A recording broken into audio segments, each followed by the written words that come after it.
Bismillahirrahmanirrahim. Assalamualaikum warahmatullahi wabarakatuh. Hamdan wa syukron lillah, amma ba'du. Apa kabar anak-anak semuanya? Semoga kita selalu dalam keadaan sehat walafiat dan dalam lindungan Allah Subhanahu wa taala. Alhamdulillah, dalam pertemuan perdana kita pada hari ini, saya Eka Anton Saputra diberikan amanat oleh Bapak M. Jumaidi SPDI selaku guru PAI SMK Negeri 26 Jakarta untuk bersama-sama belajar pendidikan agama Islam dan budi pekerti selama semester ganjil tahun ajaran 2020-2021. Profil ada di slide terakhir. Sebelum dimulai pembelajaran, marilah kita berdoa kepada Allah Subhanahu wa taala agar diberikan ilmu yang bermanfaat dan Allah lancarkan aktivitas kita hari ini. Amin. Bismillahirrahmanirrahim. Rabbi zidni ilman warzuqni fahman, amin ya rabbal alamin. Baik, materi kita hari ini adalah kajian Quran surat Al-Imran ayat 159 dan hadis tentang demokrasi dalam Islam.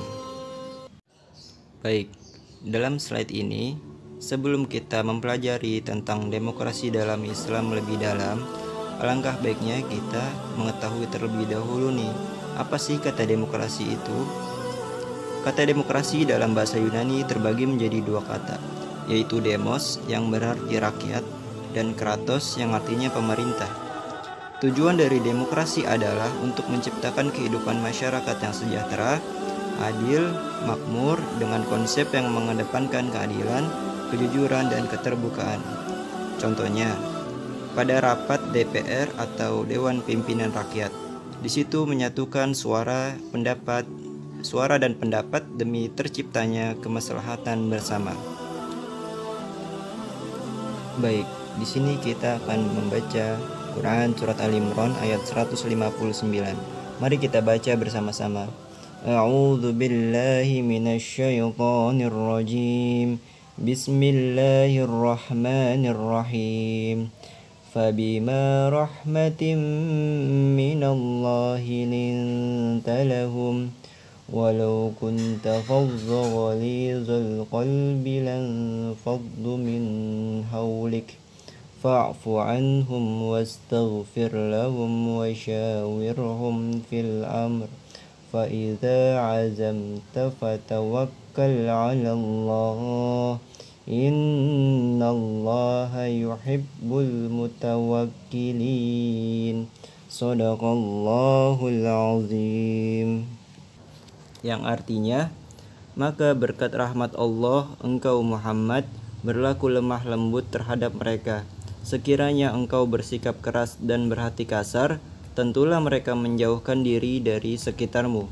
Karena itu, maafkanlah mereka dan mohonkanlah ampun untuk mereka, dan bermusyawarahlah dengan mereka dalam urusan itu.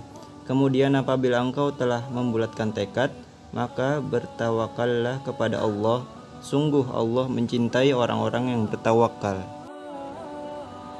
Baik, dalam slide ini kita akan membahas isi dan kandungan dari Quran surat Al-Imran ayat 159. Dalam ayat ini, Rasulullah SAW senantiasa bertutur kata lemah lembut dan santun, baik kepada kawan maupun lawan, karena mendapat bimbingan langsung dari Allah Subhanahu wa taala dengan rahmatnya. Kemudian Rasulullah SAW dalam kondisi apapun senantiasa menunjukkan keluhuran akhlak, meskipun dalam situasi yang genting seperti kejadian pelanggaran yang dilakukan oleh sebagian umat Islam dalam perang Uhud, namun beliau tetap bersikap lemah lembut, bahkan memaafkan dan memohonkan ampun untuk mereka. Kemudian sikap keras dan kasar kepada pihak lain membuat masyarakat menjauh dan antipati sehingga proses dakwah akan terhambat dan memberikan hasil yang kurang maksimal.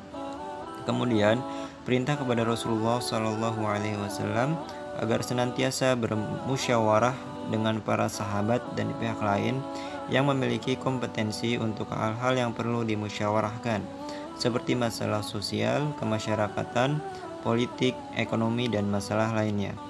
Kemudian konsisten melaksanakan hasil musyawarah menyerahkan hasil musyawarah tersebut dengan penuh tawakal.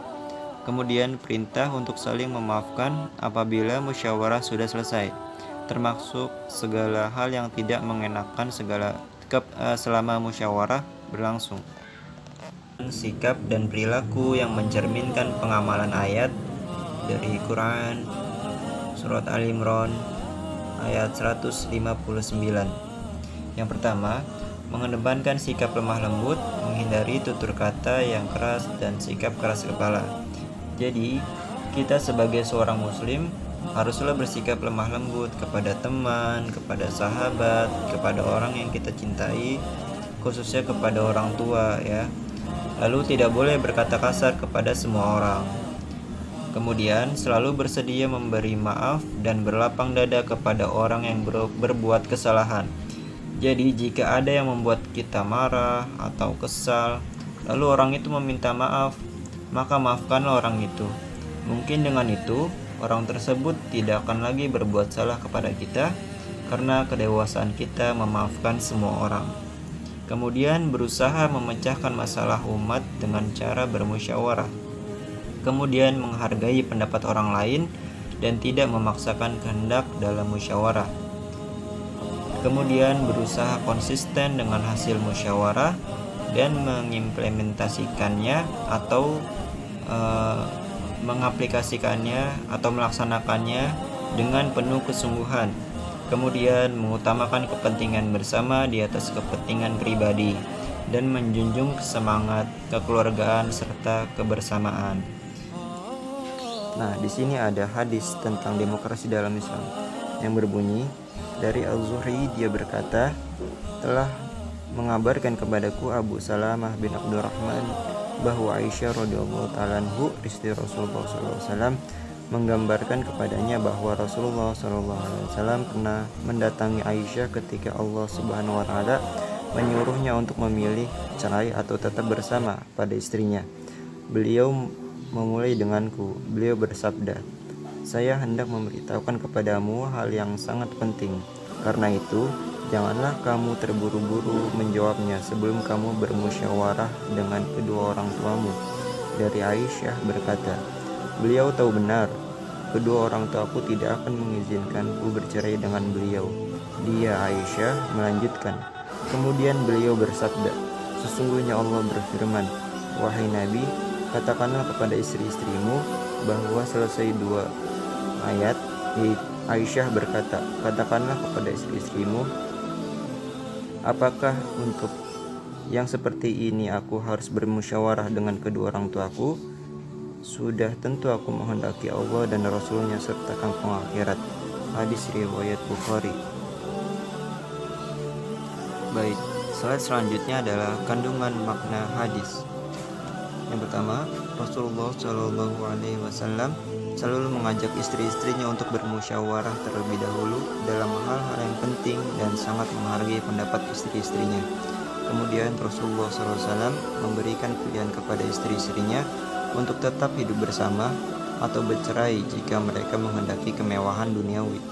Kemudian Aisyah radhiyallahu ta'ala anhu menganggap bahwa persoalan yang ditawarkan Rasulullah SAW bukan masalah yang perlu dimusyawarahkan karena merupakan perintah Allah yang harus diikuti orang beriman. Kemudian Aisyah radhiyallahu ta'ala anhu lebih mencintai Allah dan Rasulnya serta kehidupan akhirat dibandingkan kemewahan duniawi dan meyakini kedua orang tuanya tidak akan setuju jika ia bercerai dengan Rasulullah SAW hanya karena alasan materi.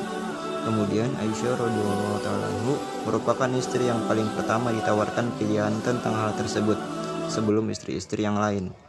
Lalu yang terakhir, Rasulullah SAW mengajarkan untuk bersabar dan tidak terburu-buru dalam memutuskan perkara yang penting. Baik, slide selanjutnya adalah sikap dan perilaku yang mencerminkan pengamalan hadis. Yang pertama, berusaha memecahkan masalah umat dengan cara bermusyawarah. Bermusyawarah adalah cara yang tepat dalam memecahkan masalah yang menyangkut pautkan kepentingan umat. Kemudian, menghargai pendapat orang lain tanpa membedakan jenis kelamin dan status sosial. Jadi, semisal dalam sebuah ormas ada salah seorang yang berpendapat, lalu pendapat tersebut diterima dengan baik oleh seluruh masyarakat, maka kita haruslah berlapang dada, meskipun orang tersebut adalah masyarakat menengah ke bawah. Lalu mendahulukan ketaatan kepada Allah dan Rasul-Nya dengan melaksanakan hal-hal yang diperintahkan dengan jelas dan tidak memerlukan musyawarah, seperti kewajiban melaksanakan rukun Islam dan prinsip Islam yang lain. Jadi yang perlu dimusyawarahkan hanyalah masalah tentang umat. Masalah seperti tentang sholat, zakat, dan lain-lain itu mutlak kebenarannya dari Allah Subhanahu wa Ta'ala.